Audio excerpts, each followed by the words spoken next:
嗨，大家好，我是镜子。上一期的小鹦鹉学会了吗？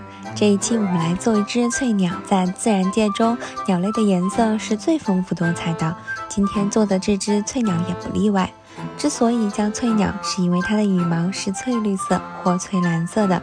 话不多说，开始制作。准备好以下工具：黄色、橙色调成棕黄色，搓出身体的形状，再调2个不同的蓝色做羽毛的颜色。接下来就是各种颜色的拼接。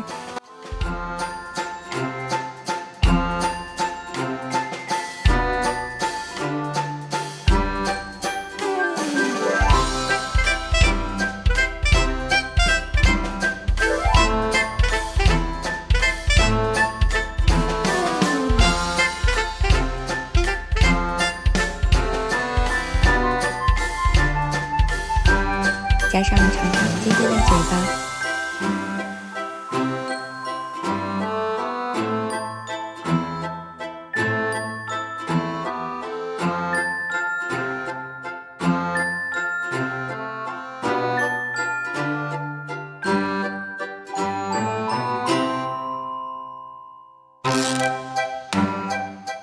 为了显得整体不那么单调，我们来加一根树枝。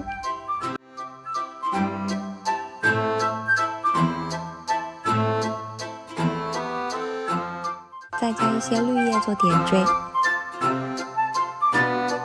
那么翠鸟就做好了。喜欢吗？是不是简单又可爱？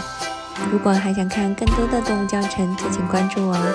对了，顺手点个赞吧，谢谢你们。